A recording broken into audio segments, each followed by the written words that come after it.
these two. It's fine. This one, okay? Either of these two. Oh, sure, I'll send you. All right.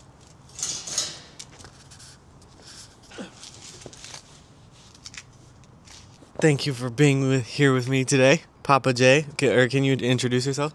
My name is Jay Layden. Wait, take the... My name is Jay Layden. I am the proud grandfather of Clay Terry. So the camera's over there, so Oh. if you want to look at it, Okay. you don't have to, though. Yeah. I was born in the Bronx in New York, and I currently live in Bloomington, Indiana. So, I'm here with my grandpa, Papa J, and I wanted to document these 4 questions just to get insight on your life. And yeah, the first one is something that you are grateful for. I'm really grateful that everything I've loved in life, my daughters love. Music-wise, books-wise, movie-wise, I just feel wonderful that they're carrying on the same things that I loved. What is something that you are longing for? I want to be able to dance till I'm 90. I'm 85 now. It's getting harder, but I keep trying. You had a little episode this weekend, but you danced for all 3 days. Yeah.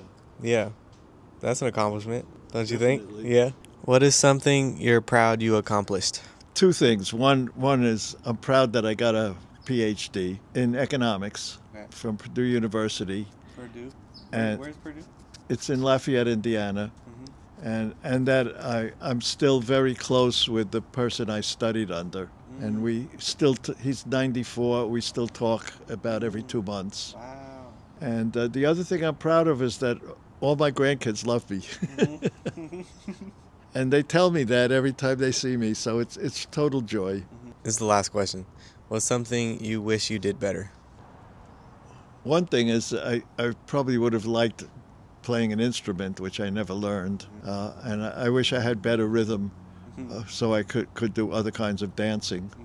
That's about all I really regret. I also regret right now that I have trouble reading because I have macular degeneration.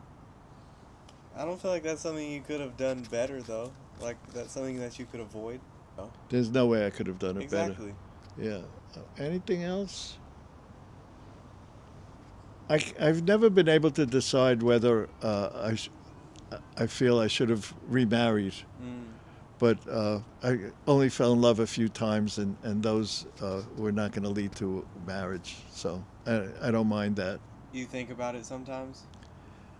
Really in a joking way. You know, I tell people I think I forgot to remarry, but I can't quite remember. Why would you want to remarry? Is it like companionship or what? Companionship. I mean, periodically when I see couples, I sometimes wish that I was still in a couple, which I haven't been for a long, long time. Yeah, the last woman I fell in love with, I knew I was never going to have any kind of romantic or sexual relations with. But I didn't have a chance to explain that to her when I first told her I loved her. I have since. I don't almost never see her, but when we do, we're friendly. I'm happy that I've lived as long as I have. And as I said, I'm hoping I can get another 5 years. After that, I don't really care if I'm still alive or not. Why? Why 5 years specifically? Because I want to dance when I'm 90. A friend's father, she told me when her father was 90, he was dancing 3 nights a week. This is a number of years ago, and that became my goal. That's the only goal I really have in life now, is to dance till I'm 90. That's the only goal you have in life right now? Yeah, right now. Wow. Other than, I would love to be able to see great-grandchildren, but I don't think it's going to happen. You never know. Yeah, I don't know, but we'll see, obviously. Yeah. I can't do anything about it. Yeah, yeah. I notice a lot of your, like, joys and, like, accomplishments and stuff stem around, like, dancing and music, and that's something that's really been important to you. It's been very important to me. The other thing that I've really been really proud of is that I had an open house for musicians, and I probably put up close to 200 of them over time. To me, because I don't play music, I felt that was my contribution to the music community and dance community that I'm involved in. You never tried to learn an instrument or anything? I took guitar lessons twice, but it was in the era before there were electric tuners, so it always sounded like crap, and because of that, I gave it up.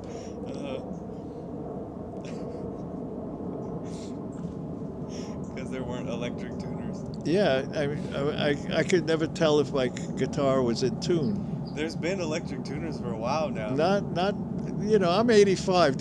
I'm talking about 40 or more years ago. All right. You could have picked it back up, no? Well, I never did. And the other thing is, when I had the instrument, I almost never practiced because I would rather read than practice. All right. I was thrilled as a kid that I didn't have to be stuck taking music lessons. As I got older, I regretted it, you know, because if I had started young, I probably would have continued with. I think I would have continued with it. Your parents didn't make you take music lessons? No, they never offered that. Plus, I didn't really have time. I was in a school which got out late because it was both Hebrew stuff and English stuff. Mm-hmm. I don't recall any of my friends growing up playing music. How'd you get into music? When I was 13, a friend's sister told me about rock and roll. I just started listening to rock and roll, and I just loved it. I used to put the radio on while we were eating dinner at home, and my parents would complain. There were about, I guess it was 5.5 years, I listened to rock and roll. I went to rock and roll shows. In the Bronx? No, I went to the Brooklyn Paramount Theater, but I also went one time, one of my mom's co-workers, a teacher, took me to the Apollo Theater in Harlem. Harlem, the famous one. Yeah, and that was a magnificent experience. We were the only white people in the audience, but it didn't matter. And it was the first time I ever heard musicians call and response, which is what they do in churches, but they also did it in concerts. Yeah, that was your first time hearing call and response? Yeah. What about call and response made you remember it? I thought it was just so beautiful. Did you feel like a part of it, of the experience? Well, I didn't call. You responded, though. Well, I just enjoyed the show. The only performance I remember from there was a variety of performers was a duo called Charlie and Ray. I had records by them, and they were the first gay people I ever saw in my life. It was so obvious that they were gay, and I was like 15 years old. You liked their performance? Oh, I loved it. I loved it. I had I think 2, maybe 3 records, 45 RPM records by them. But then I discovered folk music just before I turned 19, and that's been my life.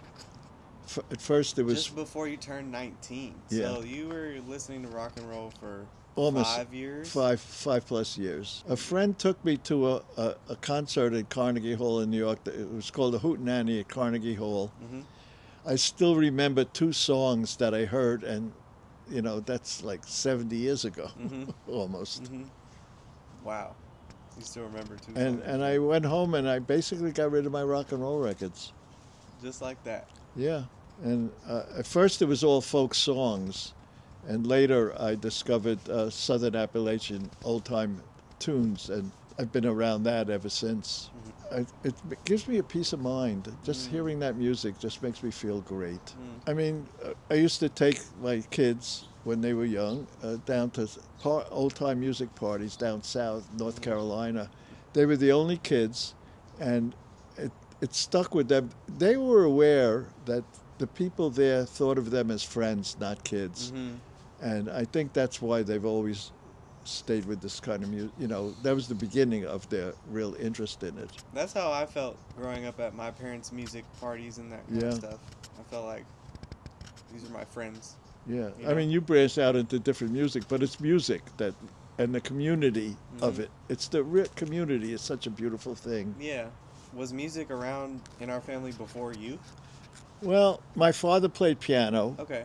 And my What mom, kind? he played. I learned later. I didn't know what kind of music it was early on until I went to a show on Broadway called the 1940s Radio Hour. It was about pre-war, when people were starting to, be getting into the army because the war was starting. And as soon as the overture came up, I recognized my father's music. It was show tunes. Oh, okay. And my mom would sing, and sometimes when he was playing, and she sang in choruses. Okay. Okay, so your parents were both into music. Yeah, I mean not to a great extent, but my father learned to play piano by ear, Mm-hmm. and which to me is really impressive. Mm-hmm. Yeah, it is. I didn't learn how to read music. Well, a lot of the old time musicians, do not know Read- any theory Yeah, or yeah, yeah. anything. There's a lot of a lot of the a lot of the old time musicians that all these people from New York and Boston and other northern states fell when they fell in love with the music, they would go south and find these people who've been playing music all their lives, who might have learned from their grandparents, Mm-hmm. and they didn't have to necessarily know music. Yeah. They just could play it. Yeah. I remember going to a bluegrass concert one time with a girlfriend who was a violin teacher, and she was asking one of the musicians technical questions about Mhm. music. He couldn't answer a single one. But yeah, why do you think music has been such like a present force in our family? I think it's really the community aspect of it. I think that's that's what brings most joy. I mean, it's you see all these parties, that 3-day weekend we just had. Mhm. It just brings all these people together, Mhm. and over and over again. And while I was here, my other daughter was at a party in Tennessee. She just told me about a dozen people sent regards to me. It's just a huge crowd gathered just to play music for a weekend. Mhm. You got motion. Yeah. The community. Aspect. It's really the community, and that's basically what happened with me opening my house, Yeah. and now my daughters open their house, Mhm. which to me is a blessing. Yeah. That they're just following in what I did. Yeah. Yeah. I don't really know anything about as like the older, Yeah. I don't know much. Well, my daughters and their cousins, there were 6 girls altogether, Mhm. loved my mom. Mhm. I didn't. She did a number of things that really upset me Mhm. in my life. And Mhm. I remember I was screwing up in high school, Mhm. and they gave me these psychological tests, Mhm. and they brought my mom in and was sitting next to her, and the guy who did the testing said, the test showed that you don't like your mom. Which of course I denied. She's sitting right She's next sitting to next me. to you. What do you mean you were screwing up in high school? I just wasn't doing my work. I was talking to your mom earlier about a time when she was screwing up in 2nd grade. Right. Because Abby convinced her that she was stupid. Yeah. It's silly. No, well, it really affected her. Yeah. So you didn't have the best relationship with your mom? I found, well, first of all, I never argued with her. I just Okay. So you didn't communicate? we didn't communicate, and years later when I would try to tell her that, she was very defensive. Like if I said she did something that upset me, her response would be, "You do something that upsets me too," which means you can't have a talk. My parents would send me letters. I was living in Baltimore, and my father's letter was saying, "You're upsetting your mom." My mother's letters were saying, "You're upsetting your father," which meant I was wrong, and no matter what I did. Yeah. And I wrote back to them. I told them that, and I said, "I'm coming up. We're going to talk about it," but we never talked about it. Never talked about They it. never said a word. That's a cultural thing, huh? Just not communicating? I think. Well, my father almost never talked. Mm-hmm. Not often.